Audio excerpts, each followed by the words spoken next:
Okay, so we should be recording now. Um, Thank you all again for taking the time to join us this morning. We are very excited to be leading this conversation. We hope you all find it valuable. Um, so I've actually put our contact, it's actually my contact information in the chat channel. Feel free to throw any questions or comments in there as well as we progress through the conversation. I will be monitoring it while Wilson will be leading our discussion.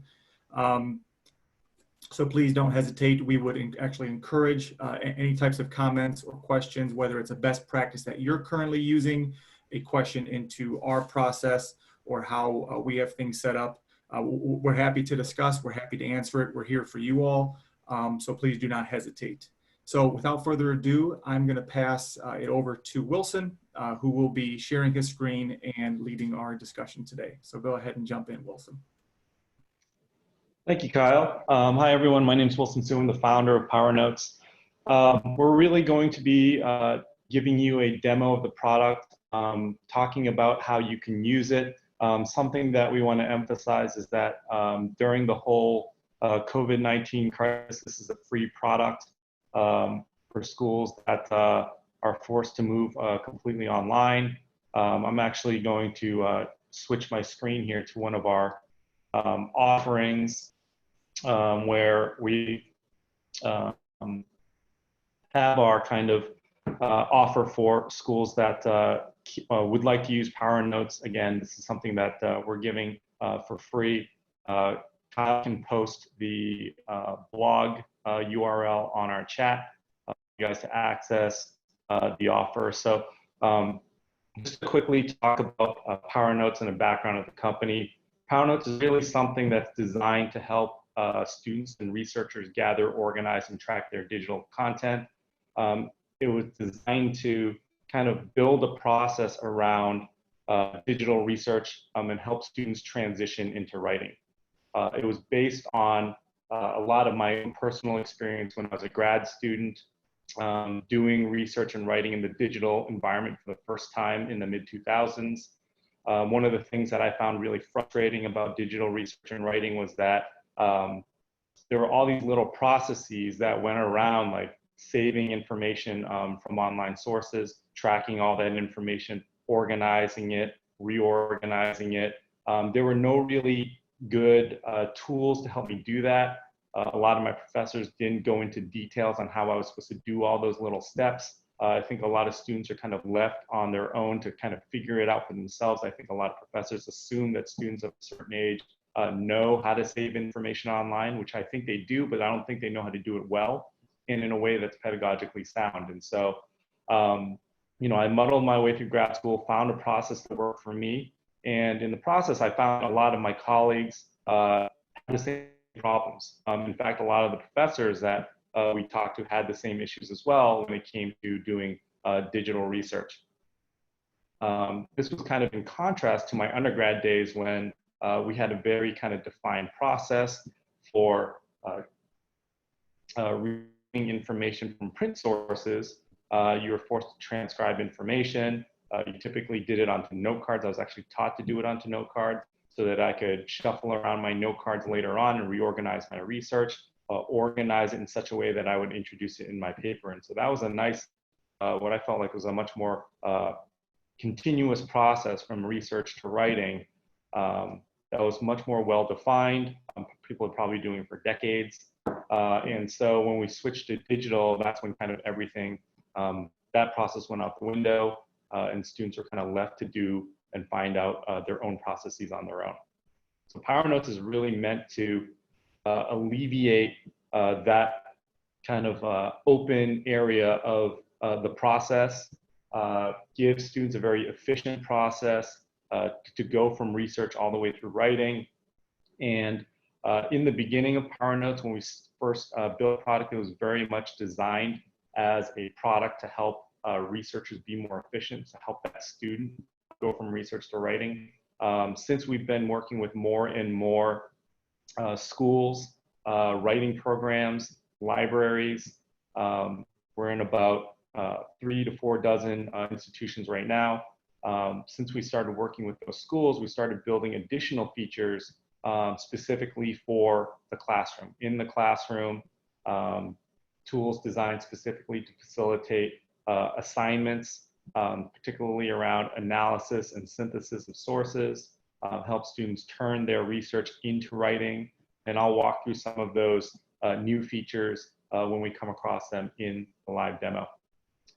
Something that also is, I think, also timely, one of our latest features that we released this spring is a early feedback platform based on a sharing feature that allows schools and teachers to communicate and provide feedback to their students on their research at any stage in the process, asynchronously and synchronously. So you can do it remotely. It was built for remote work.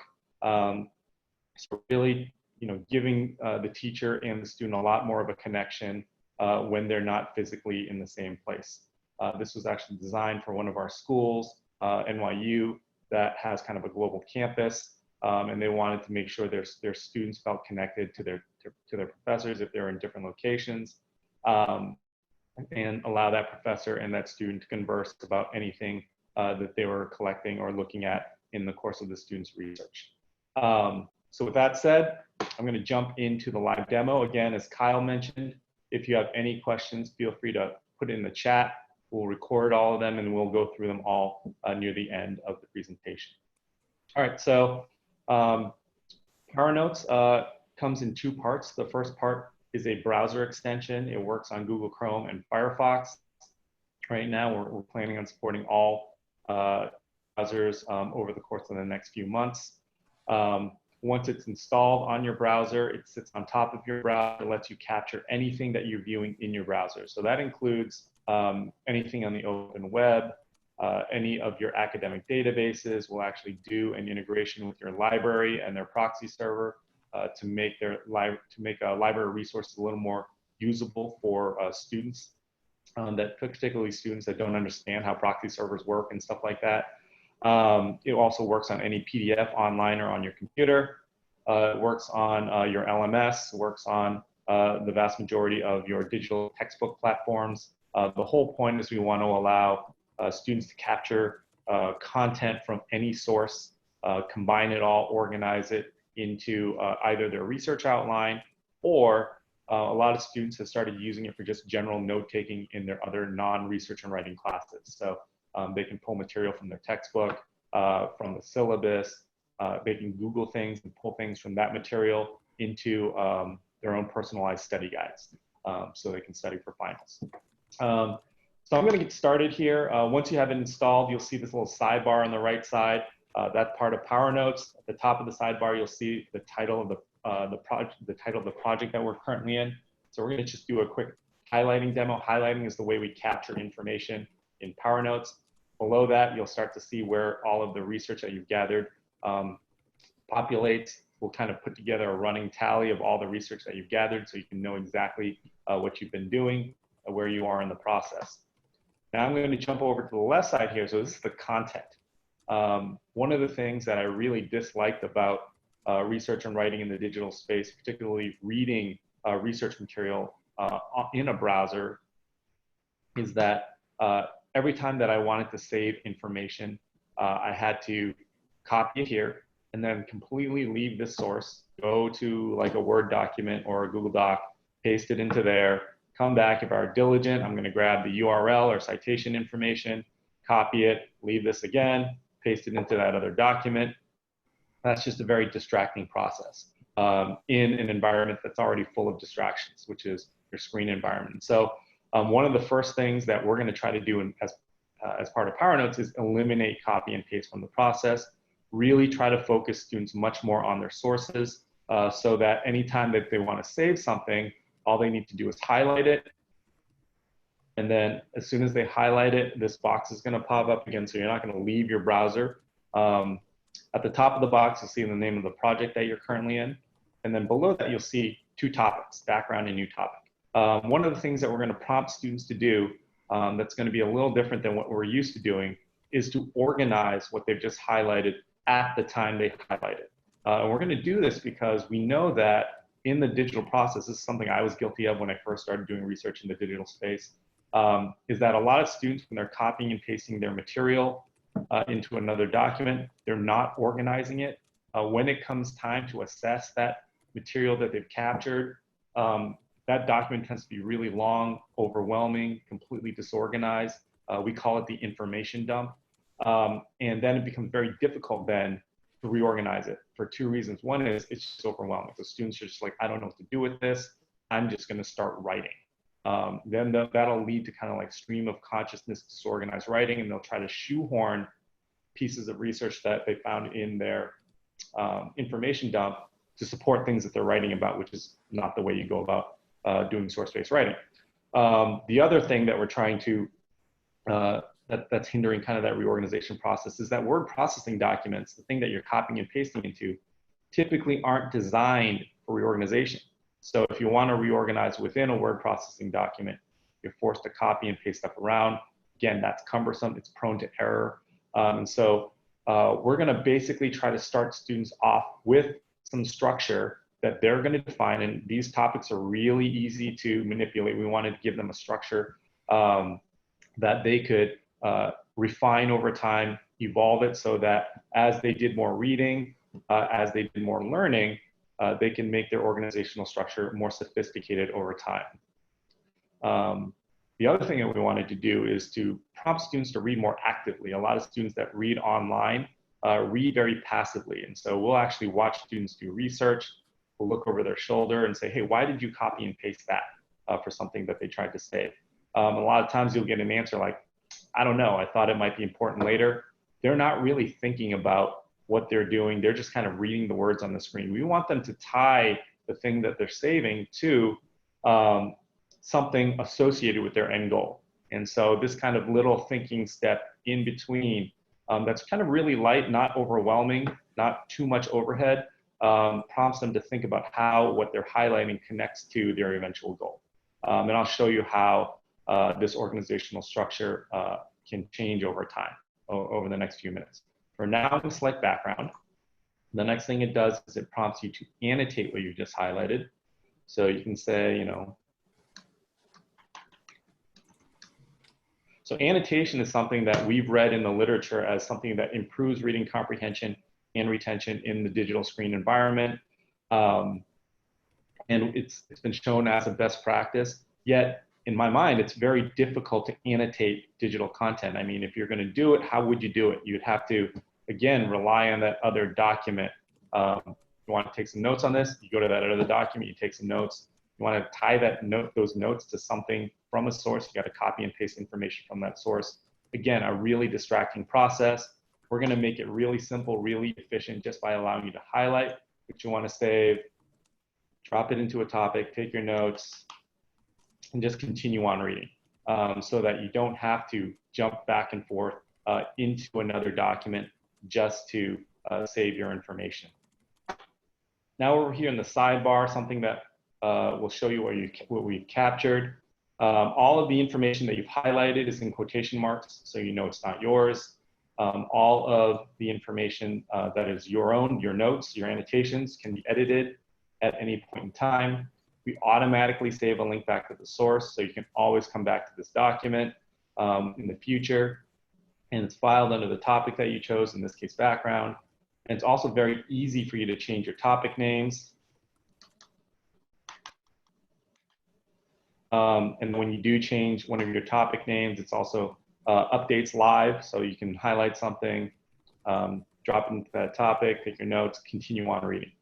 We also wanted to move people's eyes a minimum distance while they're doing their saving and annotating and organizing. So again, it's trying to be as efficient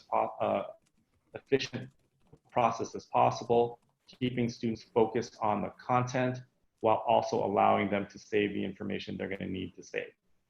It's also very easy for you to add a topic on the fly. Again, we start students off with generic topics because we don't know what they're going to write about. And to a large extent, a lot of, especially freshmen, don't know what's going to be important when they start their research. But we, again, allow them to really easily manipulate and add topics as they go, as they learn more. So we just added a category called Senate. Again, and if you look at the sidebar, we've added that section here in the sidebar. The whole point is, instead of just copying and pasting stuff into that information dump, we're going to be building an outline as the students do their research. They're going to be building it according to the organizational structure that they want. So we're not going to be doing any of that work for them. We're just going to kind of offload all of the mechanical steps that are going to take away from their reading of their close reading of the source material. So I'm going to jump to another type of source real quick. This is the Atlantic, so this is something on the open web. As soon as it works the same way on anything on the open web. As soon as you highlight something again, this box is going to pop up. I'm going to create a topic called current events. Drop into my new topic, take my notes. So we do something additional when it comes to everything on the open web. In addition to the URL that we're going to capture automatically, we're also going to grab material from the website's metadata. And if you click on this little gray quotation mark, it'll show you what we're capturing. It's going to be all the information you need to create a citation. So all this stuff is on the back side of the web of this page. Most people don't see it. We're going to pull it automatically. And we're going to allow you to edit it. We have a little disclaimer here that prompts students to check the information. They just can't rely on the technology to give them the right answer. So they can, edit any of these fields, except for date access. They can apply any changes that they make to anything else they highlight on this page. Once they click Save the Sources, we'll give them a visual indicator. That gray quotation icon will turn green, letting them know that they've checked the citation information on this page and it's good to go. Next time they do highlight something, it'll already be green. Any changes that they make will be saved here. And that's going forward and retroactively for everything on this website. Next thing I'm going to do is jump into JSTOR. So this is one of your academic databases. Again, this is something that will actually do integrations with your library. We have just a quick 7-question survey for your librarians to fill out so that we can know how your URLs for your proxy server are formatted and adjust for those. So we'll do a couple of things to make the students' lives a little easier accessing library content. One thing we'll do is we'll normalize URLs on and off campus so they don't have different URLs on and off campus. A lot of students don't understand why that would even occur. And so when they copy and paste a URL on campus and try to use it off campus, they're just confused as to why it doesn't work. That's just not going to happen with PowerNotes. Again, we're going to normalize it so that they always have the same URL. It'll work on and off campus. Also, for a lot of the databases that have dynamic URLs like EBSCO, we're always going to grab the permalink. So when the student tries to access that URL later, it's not taking them to a dead page. It's always just going to work. JSTOR here is a PDF-driven database. And so again, PowerNotes works the same way on PDF, either online or on your computer. Just open up PDFs that are saved on your computer in a browser, in your Chrome or Firefox browser, and you'll be able to use PowerNotes on it just like everything else. Again, you just highlight, select your topic, you take your notes, continue on reading. One of the things that we do with PDFs is we do handle citations a little differently. PDFs and your academic databases, they don't have metadata. And so what we're going to do for citations for now is just to give students a field where they can either copy and paste the citation into that field or type it in manually. A lot of the databases give you options for formatted citations. I'm going to click on the little gray quotation icon here. And I'm going to go pull the one for JSTOR. I'll pull APA. And I'll paste it in here. Something we're going to be doing in the future. You can also edit this because, again, sometimes the citation is just not correct that the database gives you. You can edit it, and then you can click Save to Sources. One of the things that we're going to be doing in the future is we're going to be on any of your academic databases that provide options for citations. We're just going to pull all the citations. As soon as you highlight something on an article, we're just going to pull all the citations for that article. So we'll have all the citations there. The student can select which format they want at any point in time, and they'll be good to go. Also, when it comes to PDFs, something that we also do, we found that a lot of students come across PDFs that are older. They're scanned, they don't have a text layer. This includes PDFs they find in their academic databases as well as on the web. And so they can't highlight on these PDFs, they can't copy and paste, they can't do anything. And so a lot of students will actually skip that article because it's difficult to work with. It's not a good reason for choosing your sources. And so one thing that we'll do when we come across one of these articles that are just PDFs that are just scanned is we'll actually detect that it doesn't have text. We'll prompt the student to process it. You'll get a little pop-up here at the top of the sidebar saying that the PDF needs processing. They can click that button to process it. It'll actually OCR the PDF on our server and then prompt them to save the OCR version to their computer. Once they do that, they open it up in their browser, they can highlight on it like normal. So this is great for making students' lives easier, allowing them to use sources that are not normally easy to work with, but it also increases the accessibility of your library's content. A couple other quick features here in the browser extension before we move on to the next part of PowerNotes is along the lines of really trying to promote annotation, because we do think that's a best practice, and a lot of professors that we're working with believe that's a best practice for reading on a screen, is that we'll allow you to create free-form annotations, so annotations that are not associated with the source. And you can do that by clicking on the little plus icon here in the sidebar. It'll open up a blank field that you can type in whatever you want. So at this stage of the research process, students will have a lot of questions. They can memorialize them here. Add their questions. They'll have some ideas that they want to incorporate into their writing.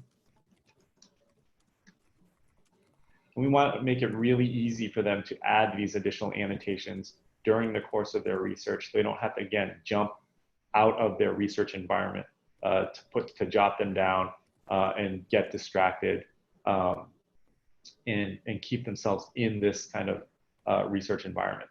The next thing is there's a bookmarking feature, just a quick bookmarking feature. With this little icon right here, add a bookmark on a page that you want to bookmark. You just click this button. It'll add a section at the top called bookmarks. We call this a more intentional bookmark. Students that normally do this kind of activity save stuff for later because they're too busy to read it now, will add it to their browser bookmarks, which can be a disaster because that's kind of like a mix of all sorts of stuff, your academic stuff, your personal stuff, your professional stuff. And a lot of that stuff gets lost in the shuffle. I don't remember what 3/4 of the bookmarks I bookmarked were for. This creates the bookmark directly into the project that you're working on, so you at least know it's associated with that project. It's very easy to annotate this bookmark so that when you get back to it, you can jump right in and start reading with purpose. Another quick feature of the sidebar is the feedback button here on the right side. It's both on the right side of the sidebar as well as in the drop-down menu for the extension. And that's really the first line of technical support. Anytime a student has trouble with anything, they shouldn't need to ask the professor. They should just click on the little feedback button. It'll have the URL pre-populated. You can just type whatever you want, this doesn't work or whatever, and click submit, and everyone on our team will get it, and someone will respond. During business hours, it's usually within the hour. And then, over the weekends and stuff like that, it's within a couple of hours. And so we'll resolve their issue pretty quickly, and they'll just keep on chugging along. All right, so I'm going to now jump over to the project outline. So as you can see here, we've been building this outline as we've been doing our little demo here. But then that's not the end of the road. What do we do with all this content? That's where we go into the project outline. So I'm going to click on this project outline link, and that'll take you to the second part of PowerNotes, which is our web app. As you can see here, it's got all the same content that was in the sidebar, but it's on its own page. All this material is in the cloud, so you can't access it from anywhere, any device. Just log in at powernotes.com with your credentials, and then you'll be able to work on this, either campus computer or whatever. Here's where we really wanted to build an interface that was designed for reorganization. in my opinion, during the transition from print to digital sources, having worked in both kind of media, this is the thing that I felt got lost in that transition, and the thing that got hurt the most, which is organization. So again, it was really easy to organize information in the print space because you were transcribing, you transcribed onto note cards, and the note cards were a really good user interface for reorganization. Just shuffle stuff around, place them on your desk and move stuff around. Great for that purpose. Now you fast forward to digital content and everyone's copying and pasting into a document or keeping browser tabs open. Really difficult to reorganize. Again, because that word processing document just wasn't built for reorganization. So here we built an interface, kind of brought the note cards back from the print days to create an interface where you can just drag and drop these individual, we call them digital note cards, of all your research around, so that you can reorganize things, move things around, with a very kind of intuitive interface, just dragging and dropping. Students just kind of understand that. We'll put this interface in front of students, say reorganize. And they'll just start dragging and dropping stuff around. You don't have to teach them anything. And there's also a menu associated with each note card, where you can delete things that are no longer relevant. Like I'll delete this question if I answered it. Delete. Oh, missed. And then you can also move these cards a longer distance into a different topic. Dragging and dropping over a long distance isn't a great user interface either. You can also copy any of these cards into the same project to make a duplicate, or into another project. You can also do that with an entire topic. Just click on the little menu next to each topic, delete the topic, move the topic to another project, or copy the topic to another project. We built this feature for a lot of students that had capstone projects where they had a lot of mini research projects that led into a bigger one later on down the road, and they could just move all their stuff around in chunks. There's also a topic manager over here on the side. You'll see a number of filters, and one of them allows you to manage your topics. Here you can do a number of things, including change your entire structure around. So you can just drag and drop topics around, and then everything underneath will change as well. This allows you to really quickly just reorganize the entire outline on a large scale. You can also use this interface to change topic names, create new topics, change colors associated with topics, really whatever you want to do to manipulate your information. There's also several download options. So there's a little export button here. The export allows you to export to a word processing document that can be opened in Microsoft Word or Google Docs. We'll come back to that in a second. There's also an Excel download. So this downloads to a spreadsheet, can be opened in Excel or Google Sheets. And this is where we really started working with building features for our programs that we've been working with at institutions. So the first one we ever built, we built for the University of Pennsylvania. In their class, they're doing an assignment to teach their students how to synthesize and analyze information from academic articles. How they'll do it is they'll give their students a rubric for how to analyze an article. I'll actually give you an example of that rubric. I think it's here. Yep. So here's an example of that rubric. So these are the topics they'll create in their PowerNotes project. The professors will teach them what each item in the rubric means. Then they'll tell them to go off and find articles in a research area. And with this project in PowerNotes active, so they'll then be looking for and analyzing the article with this rubric in mind. So they'll then highlight information that they found, like this is a piece of background. Oh, this is one of the foundations. This is one of the methods. They'll be able to highlight and be reminded of how they're supposed to be highlighting and analyzing the articles. Every time they do highlight something, it'll prompt them based on that topic pop-up that pops up. So it's kind of scaffolded. And then once they've kind of gone through several articles, then they'll go to that Excel download. And it's going to download the information that they gathered in a very specific way. This is an example of that. So This is actually a different rubric, but you can use any rubric. So it can be, your rhetorical analysis rubric, a rubric for that you want to use for doing an annotated bib. This happens to be a critical reading rubric. It doesn't really matter. That's something for you, the professor, to choose. The way that it formats the information is that all of your topics, so the items in the rubric, are across the first row. And then all of your sources are down the first column. All the sources that the student looked at are down the first column. And so every piece of information that in each source that the student found to be relevant to each rubric, item in the rubric, is going to be in the appropriate cell. And then what Penn tells their students to do is create a column on the right called analysis. And so if they're doing analysis, they're just going to summarize across the rows, fill this cell in right here for each article. And then, more importantly, because this is more difficult, is they're going to create a row at the bottom called synthesis. And when they're synthesizing information, they're just going to summarize down the columns and then fill in this cell at the bottom for each item in the rubric. And so what Penn found was that this was an easier, more intuitive way for students to understand analysis and synthesis, the difference between the two, and to give them a practical way to do synthesis across any number of sources. So since we've built this, I mean, this feature is available to everyone. A lot of schools have started to adopt it as part of their curriculum. All right, so there are actually two other Excel formats. The second one is just the opposite of this. So we had a number of PhD students that give us feedback on a regular basis. They do their lit reviews with the axes flipped.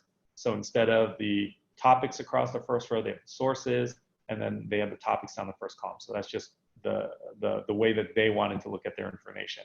The third format was specifically for law schools.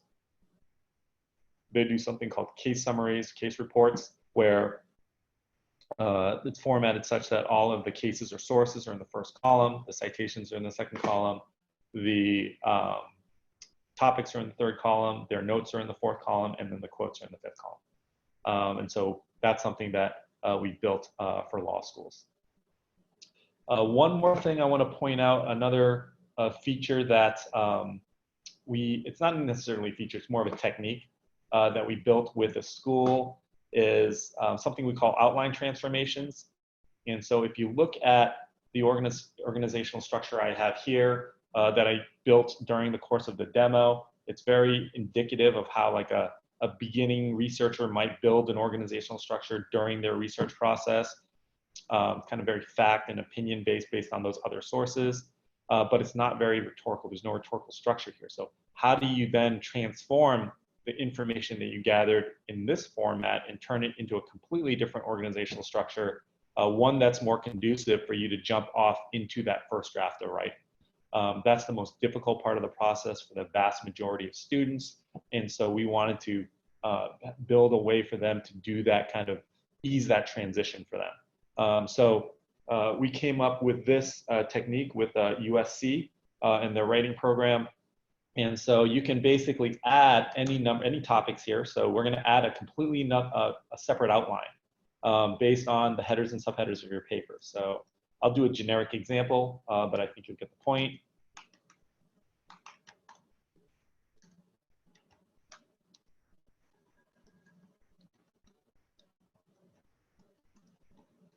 So I just built a very simple outline here based on how I think my paper might be structured at this point in time. Then I can use the PowerNotes interface to repurpose pieces of research from being in one outline and moving it into the other outline to support specific sections of my paper. And I'm going to do it quickly here. Obviously, students would take longer to do this.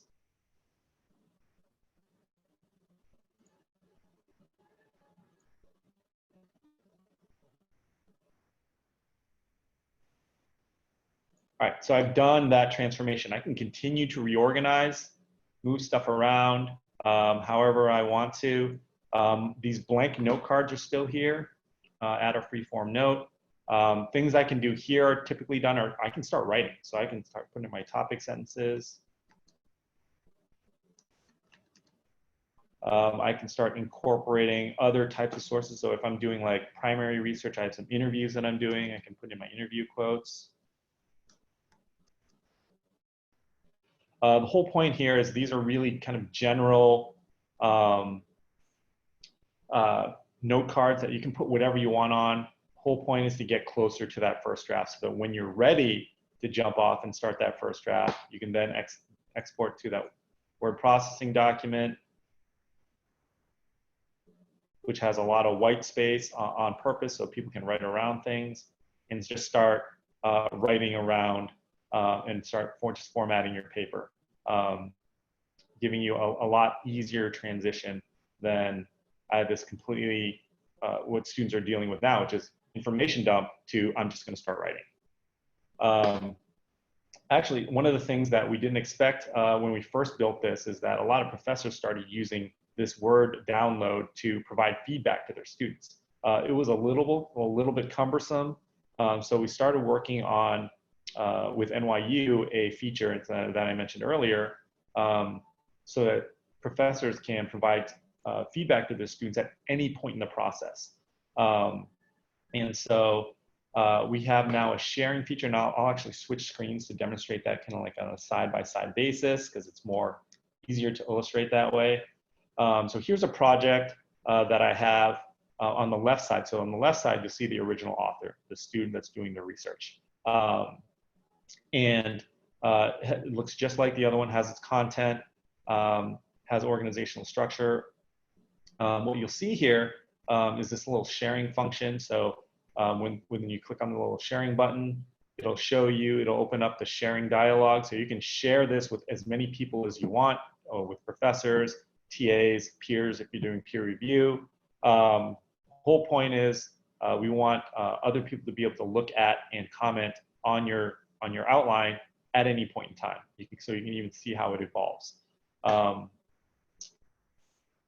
It actually shows you who you're sharing it with. You can also remove them from the share at any point in time. When they do get the share, it's going to look like this. There'll be this big banner at the top letting you know that this is not your project, that you can view, comment on, and download it, but you won't be able to edit it. And so you can click on any piece of research, and you can see all the comments that have been made. You can add your own comments, and I'll just open up the same piece just to show you that it happens all in real time. And it pushes, so it's synchronous and asynchronous. So you can say, find more. As soon as I do that, it pushes here. So you can kind of do that, or I'm using air quotes here, in class kind of peer review. Stanford is one of the schools that does this with PowerNotes. They'll break their students up into small groups, have them share their projects within that group. And the teacher will kind of just be a moderator, and they'll just be able to comment back and forth in real time on any of their projects. They can also do things that you can't do in a word processing document, like resort all their information.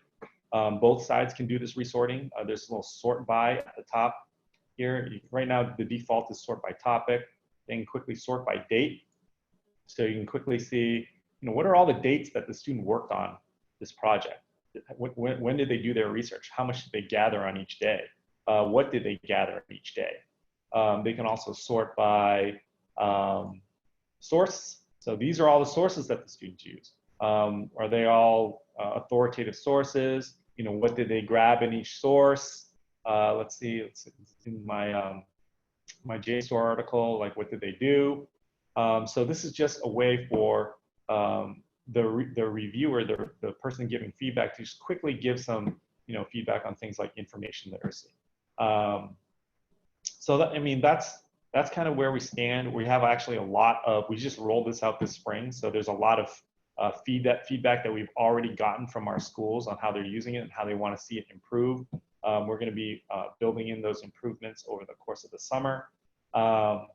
We have another cool feature that's coming really soon. Two features, actually. One is the ability to import images. save images from digital sources, pull them into your outline, and annotate them. And then right after that will be a full-fledged collaboration. So instead of just having people review another person's outline, they'll be able to collaborate and do research at the same time, put stuff into the same outline.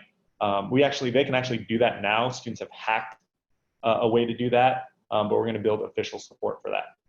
So that said, I'm going to jump into the questions. We got like probably 15 minutes left. I'm going to open up this chat window here. So there's quite a bit of stuff here. Kyle, do you want to point out like the key questions that we need to address? Yeah, there were actually a few questions on the OCR feature earlier on, and Yep. I pointed out kind of how that process works. It's built into our workflow, so PowerNotes will recognize any documents that do not have that text layer and prompt students to download the documents. Then they can quickly reopen it within the browser. We will OCR the document within our servers, Yep. and all of that will be done, I like to say, within 30 to 90 seconds. I've seen it sometimes shorter, sometimes a little bit longer. Yep.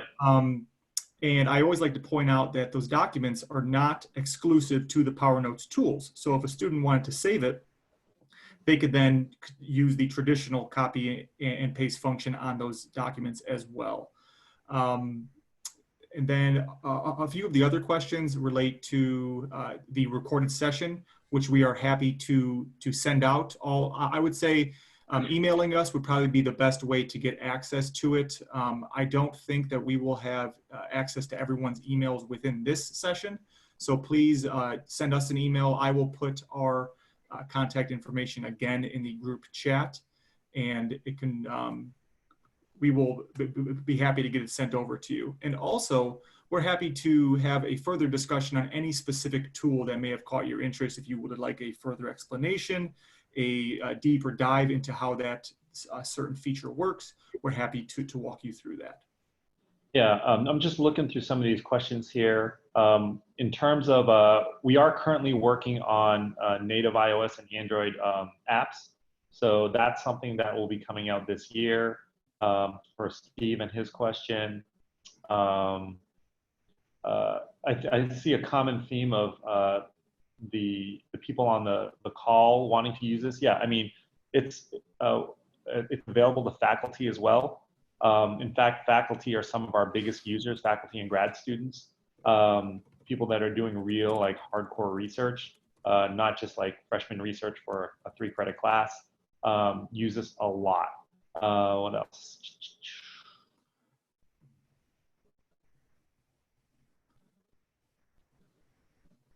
Yeah, it works with any databases that require a login. So you just log in because this is sitting on top of your browser. It's not actually in the browser window. So you just go to whatever database you want, log in, and then for the most part, PowerNotes should work on it once you've logged in. And Wilson, there was also an individual question sent to me privately on how potentially schools could get access. So I kind of broke it down by if it's one class, maybe an access code, or if it's the entire institution, we can set up with the email domain. Can you explain that a little bit and why the email domain would potentially work better with also an integration into their institution's databases? I mean, the way we're going to do it for the free COVID promotion is that we're just going to open up the domain because, I mean, we're not charging any money. So we would just open up the domain so anyone in your school could use the product for free during this period. The reason why we use access codes sometimes is because, you know, if we're doing a pilot for a specific department or a group of students, then we would do that. But since the particular thing we're kind of like looking at right now is people wanting to, you know, use this for remote learning, try it out.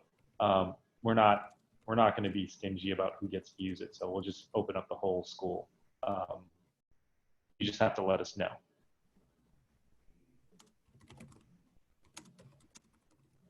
All right, I'm looking through more of the questions here.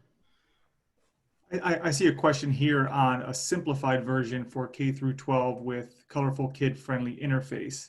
I actually would think that's something that we're actually seeing a lot of inquiry into, especially as students and classrooms, or as schools were closed in the past few months. We're seeing a lot of uses from middle school teachers Yep. through K through 12.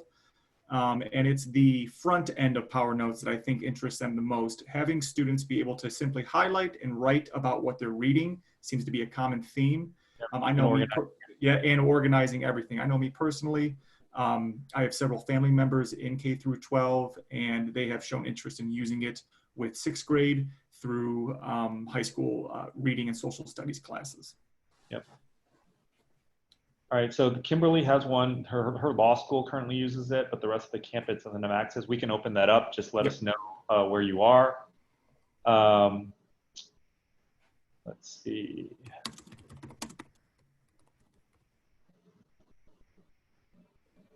We already talked about the OCR.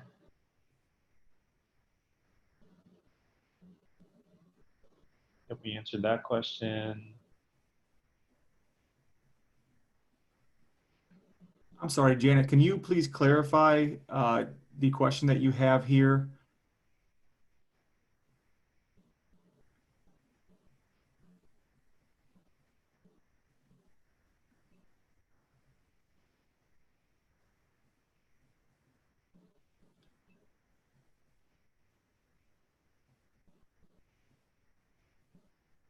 Oh, simply opening the interface may be too difficult for some of the students.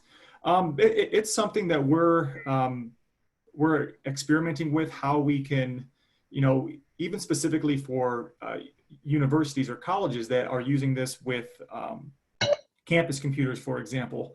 It's something to where we're helping set the campus computers up so it can easily be logged into. Yes, doing this remotely with middle schoolers may be different if they are tasked with having their email or some type of login, but maybe Wilson can expand upon how we can create an interface to get it easily logged in order to them to just focus on the highlighting and annotating and organizational features. I mean, that's a good question. I mean, we don't deal a lot with middle schoolers. We do know we have some middle school teachers that use our product for free because we're piloting stuff for free in K through 12. In fact, if you go to our COVID page, we have a nice quote from a middle school teacher there.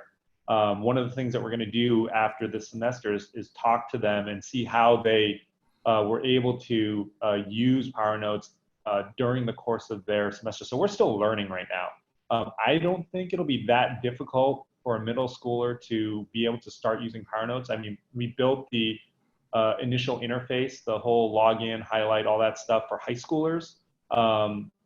And we did all of our user testing with high schoolers so that they would find it very intuitive to do, understanding that middle schoolers aren't quite there yet.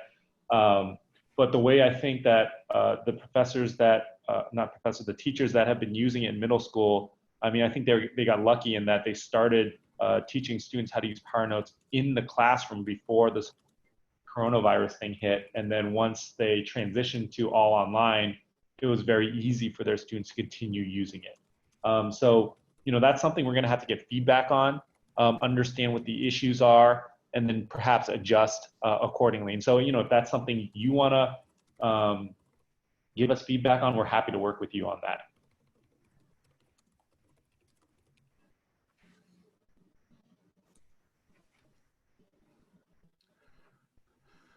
All right. All right. We'll stay on for another minute or so. I will be sure to write down all these email addresses and send out the recording to everyone that has requested.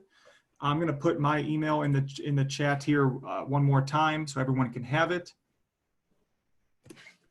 And please contact us, whether it's a basic question, if you would like the recording, if you would like to talk with us further about how we can get your school set up with free access, we're happy to help.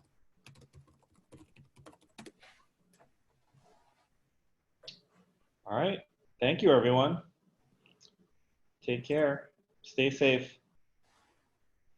Thank you, everyone.